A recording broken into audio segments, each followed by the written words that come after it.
Solidaires pour Agde, c'est sous ce nom que les acteurs de la gauche et de l'écologie locale tenaient leur première réunion publique. Premier débat donc et première surprise, seules 17 personnes avaient répondu à l'invitation. La canicule qui sévissait ce jour-là fut sans doute la cause première et c'est ce que nous retiendrons afin d'éviter les conclusions hâtives qui pourraient apparaître tendancieuses.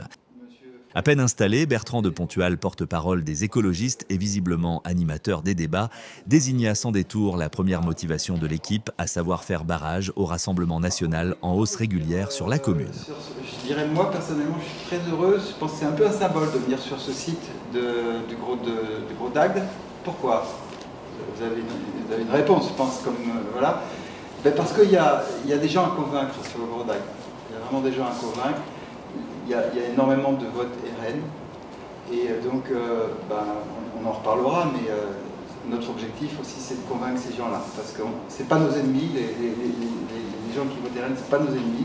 Nos ennemis sont ceux qui se présentent sur l'étiquette RN ou apparentés, on y reviendra. Donc voilà. Quant à Frédéric Marquides, représentant discret mais constant du Parti communiste, sa parole, teintée de nostalgie, rappela sa quête d'un temps qui n'existe plus et qui ne reviendra pas.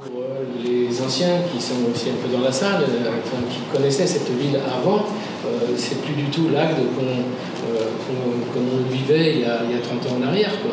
Donc il y a besoin de reconstituer comme ça une identité humaine de cette ville, une identité culturelle, et c'est aussi voilà, ce qui fait partie de notre projet. Autant de souvenirs qui échappent aux plus jeunes, préférant aiguiser leur imagination pour bâtir, pense-t-il, leur vision du futur. Voilà. Moi, mon combat, ça fait longtemps que je l'ai. Je pense que c'était au lycée, quand je passais le bac en 2017, où déjà, que ce soit pour la gauche ou même l'ensemble du pays, c'était compliqué. On a vu commencer à sortir 3 blocs. Et je m'étais dit, bon, quand même, il va falloir se bouger, on ne peut pas rester inerte face à ça.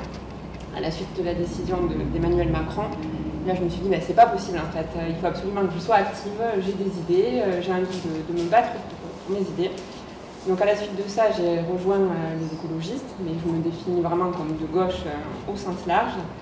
Et j'espère qu'on arrivera à motiver certains d'entre vous, vous êtes tous les bienvenus, pour former une belle liste pour défendre les belles valeurs que nous partageons.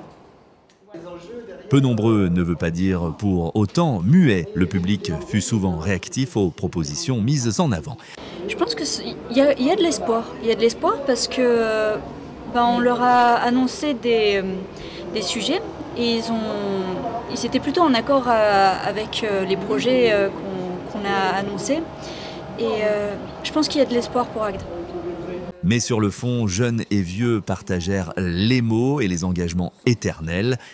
Démocratie, une ville plus juste, plus solidaire, où l'emploi, le logement, la santé et l'intérêt collectif seront des priorités concrètes pour une vie meilleure.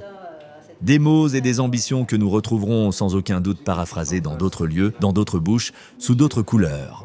Cependant, pour Bertrand de Pontual, une différence essentielle existe bien avec les discours de la droite. Ses opposants apprécieront. Aujourd'hui, l'écologie, c'est un tout. C'est-à-dire qu'on vit dans une société, on vit sur une planète où les richesses sont finies. C'est pas infini, les richesses de la planète. On a le réchauffement climatique qui vient se mettre par-dessus. Et aujourd'hui, ça va toucher de plein fouet en priorité les gens qui sont en difficulté sociale et économique, en priorité ces gens-là. Donc on ne peut pas concevoir la politique aujourd'hui, une politique écologique, sans aller faire une écologie sociale et solidaire. C'est pas possible. La droite qui se revendique de faire de l'écologie, ils sont dans le faux, ils sont dans le paraître, mais c'est pas possible qu'on puisse imaginer aujourd'hui que l'écologie soit dissociée des idées progressistes de gauche, quoi. C'est pas possible. Moins dogmatique, Frédéric Marquides, pilier de l'initiative, demeura plus lucide des difficultés à venir pour mener son équipe sur la ligne de départ. Il y a eu un fort désengagement des jeunes sur la politique, hein, à la fois par déception des résultats, déception de ce qu'ils en attendaient. Et évidemment, aujourd'hui, c'est à nous de les remobiliser, de leur montrer qu'il y a un intérêt à ce qu'ils se préoccupent des affaires publiques notamment.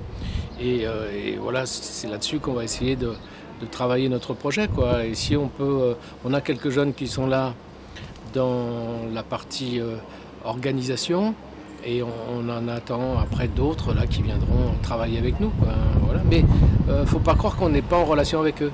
On est en relation avec eux, mais ils sont peut-être pas présents dans les réunions parce que c'est pas leur truc, quoi. C'était des trucs au départ de militants, effectivement de gens plus âgés qui s'intéressent, des gens qui votent aussi. Parce que beaucoup de jeunes ne votaient pas jusqu'à présent. Et là, peut-être qu'à certains endroits, ils ont retrouvé ce déclic-là. À ce stade, point de leader pour une gauche qui ne cesse de se chercher. Saura-t-elle se retrouver? On espère qu'il y aura, enfin, c'est une liste citoyenne avant tout, avec des valeurs particulières. Agde TV Channel ambitionne d'aller à la rencontre des candidats et de leurs projets pour permettre aux citoyens électeurs de faire leur choix en conscience. Agde TV Channel invite donc toutes les équipes en campagne à user de cette liberté d'expression offerte.